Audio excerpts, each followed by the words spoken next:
Hi everyone, my name is Ella Beaumont. I'm 25 years old and I'm a wheelchair basketball player.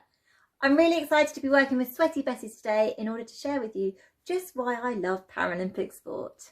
Now, as you can see guys, I am in a wheelchair and I've been in a wheelchair ever since I was born. So I've never been able to walk. And for those of you who know your spinal lesions quite well, I'm paralysed from lesions T1 to T4. If that doesn't mean anything to you, then I'm paralysed from my chest downwards, so I can't feel or move anything from here. Which means there's been many complications in my life, but sport has always helped me through.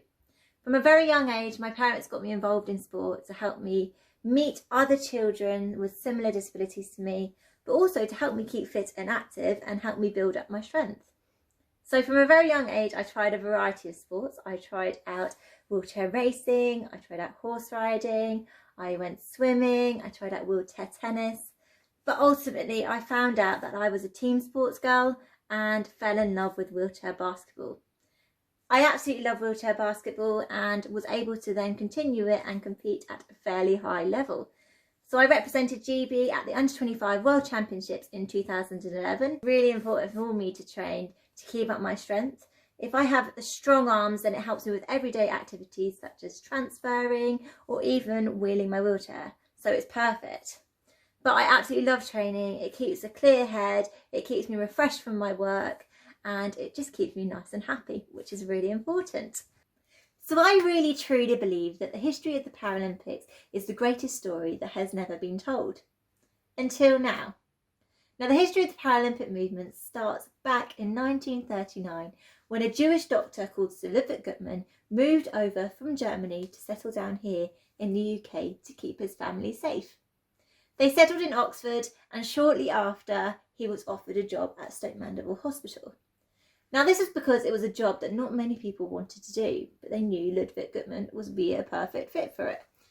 It was to run the spinal injury centre at the Stoke Mandeville Hospital and to get spinal injured patients back into society and working again. Many people believed that this was not possible. Many people believed that after you had a spinal injury that you should just be left to die. Which is shocking because looking at disabled people now, they really do live a normal life. And Guttmann saw this. Guttmann wanted disabled people to be taxpayers and to live and fulfill a normal life even after injury. He also then discovered, whilst doing his job at Stoke Mandeville, that sport was a huge part of the rehabilitation process. He got many of the patients playing sport, whether this was basketball, archery, boccia, or even just wheelchair racing. They all had to take part in some sport to build up their physical strength, which would help them in everyday life with transfers and pushing. So it was really important. Now in July 1948, at the same time as the Olympics were taking place, Sir Ludwig Guttmann decided to hold the Stoke Mandeville Games. This was where 16 athletes competed against each other in a variety of different sports. And as you can tell, this was the start of the Paralympic Games as we know them now. So it was a really exciting time. And then in Rome, 1960, the first ever Paralympic Games took place at the same time as the Olympics. This was extremely exciting as athletes from all over the world came to Rome to compete in sport. This was the start of Sir Ludwig Guttmann's dream coming true, where Paralympians would compete on the same level as Olympians. So the Paralympic Games, as we know them now, are the third largest sporting event in the world. That's insane how much they've grown.